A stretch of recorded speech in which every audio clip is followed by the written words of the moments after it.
Hey everyone, welcome back to another video. So today we are making a photo frame with the help of quilling.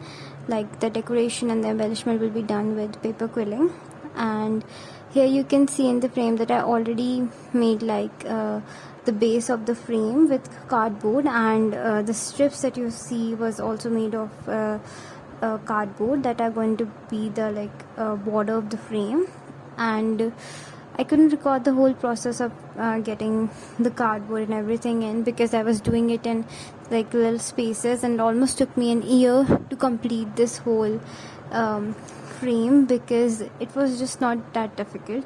But the base idea was to create a vintage frame, vintage wooden frame, but I was not able to get like what kind of colors to use, how it's gonna turn out. I don't know if I done the best job possible here, but I had tried my best, and I created something. Finally I made up my mind this by the time last month, and I had finally completed it with whatever bit I could. In further video I will tell you what exactly struck me after 8 months, and I finally got the idea what I'm gonna do with that. So here you can see I have used a mixture of woody brown and deep like crimson red to provide like a wooden texture. I have not really gotten like very clear to it, but to create the wooden texture I am doing like splotches of paint, not a very flat and clear baseline, but providing a bit texture. I don't know how far it went, but I tried my best, because I'd applied couple of coats later on as well, because it was watercolor and whatever. Actually at the time I didn't have watercolor also. I just had the Rangila paints, and what was left on them I just did it because I need to use all the waste material and just make something out of it.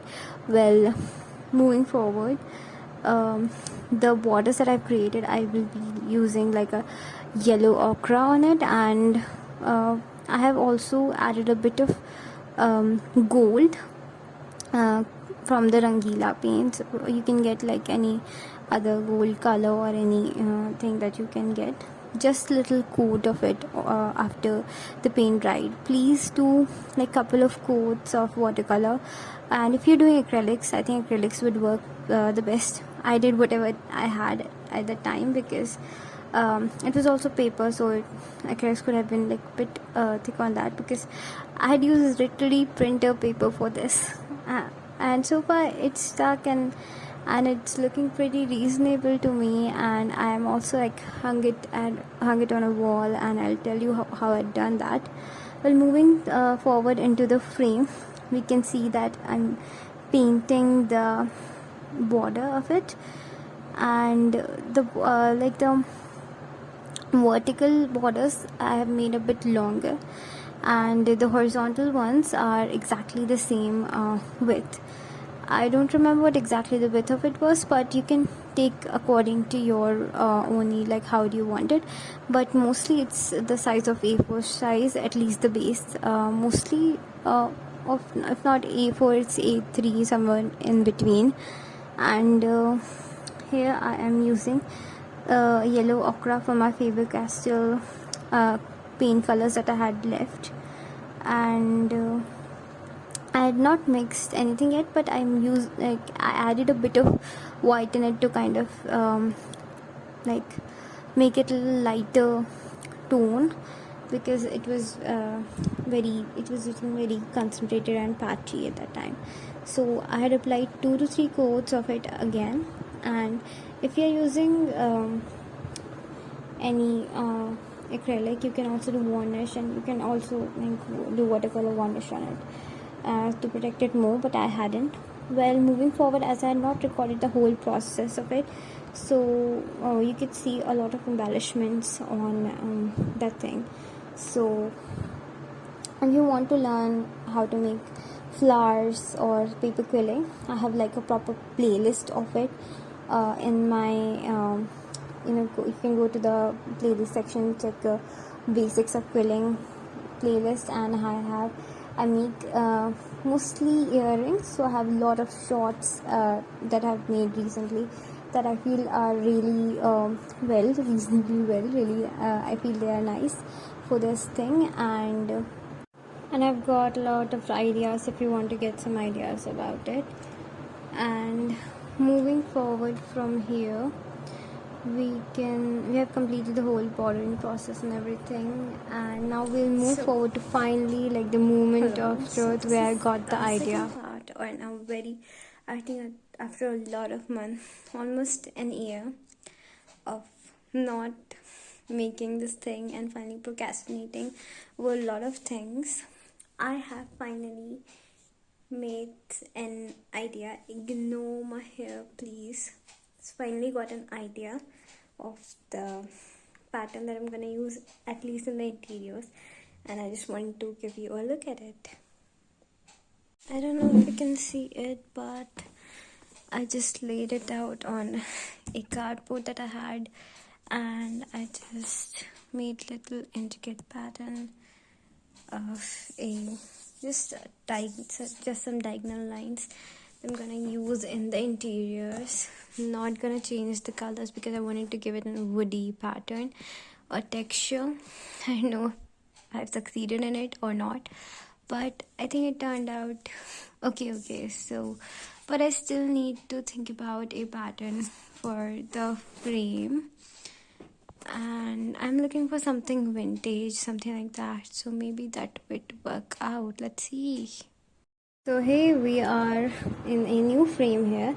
So I'd already in the front wala frame, I had told you all about how I got the idea of making this diagonally zigzag grid, which gave me a lot of vintagey and royal feel. So I finally went with it. I painted it all with my Rangila gold color, and it just took really long time to finally be done, and it did take a lot of time, I must say that. And I had put it like an ASMR, although you will be listening to my voice. Within that, you can just stop it and just watch the video here. I had painted every single line myself, and I had to do it twice because the paint was kind of light, and that actually give the whole idea of the grid was it's just very beautiful. I cannot just stop literally looking at it now that it is up on my wall. And with every stroke, you just have to make the grid that I had already created, like a zigzag grid, and just have to make wavy lines of it, because it's not very particular thing. So we're making it a little royal and making it a little vintage. We're adding a little decor to it, so you have to do a little extra to it. So this was the idea. So for the upper border, didn't had an idea, but I had the idea that I had was to make swirls and something like that, because when I studied the vintage frame and just went to the pictures, it was a lot of swirls, mostly on the wooden frames, and mostly not very specific designs were there. So I went with a flowery daisy design, because why not do daisy when we are doing vintage, and with a base of green swirls which make it more lively, because it was already had become very dull with the yellow ochre and the wooden and a little oranges. It gave me very dull thing that I was not going for. But the base, the other idea of adding embellishment with daisies, it made all very vague and all sunny and everything, which gave me the idea of why not add sunflowers, because at the time I was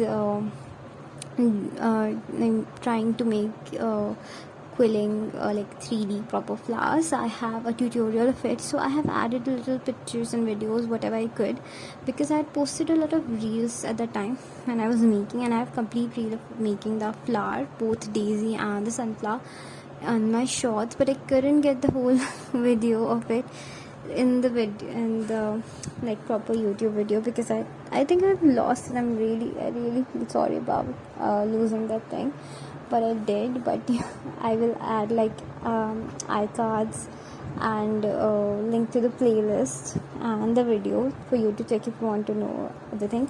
Okay, I think the ASMR is almost going to end here on, and you'll be seeing the complete idea. So here is the idea.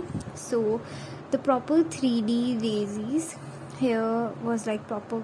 I made proper tight quilts and made the whole flower, which you can see in the shots. And for I also went with a grid over here that I will showing how I made it, and I just went in with a lot of glittery things. So I had a glitter sheet, so I'd use the glitter sheet to give it like a woodish feel, and I added a golden glitter at the base, and I made a swirly grid on it as well. And further on made swirls of dark green, light green and brown at the center, and I added the daisies on it. And for the second border I had added a sunflower, and for the left and right sides of the border as well I have added sunflowers, and you can see the making of it as well. And for the paper cut daisies that you can see, these little embellishments, they are so beautiful. I really love how they make it look really bright. I had just cut the shape of daisies, little daisies, and I just stuck it most of the places where I can, and the patterns mostly.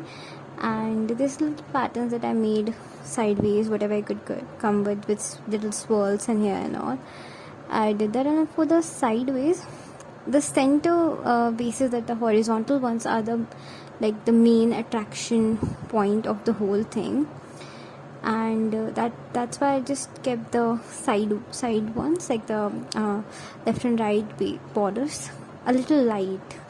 That was this. I did this before deciding the whole main border wala thing, and I thought that this was looking kind of the vintage photo frame idea, but it didn't look really nice aesthetically. It looked very weird and looked very weirdly crafty, so I went with the complete idea. So here you can see me making a little glimpse, whatever videos I could get of the sunflower. You can see the petals I had already made. Here I'll show you how I made the petals, and then you can just get the center tight quill and just arrange it around it.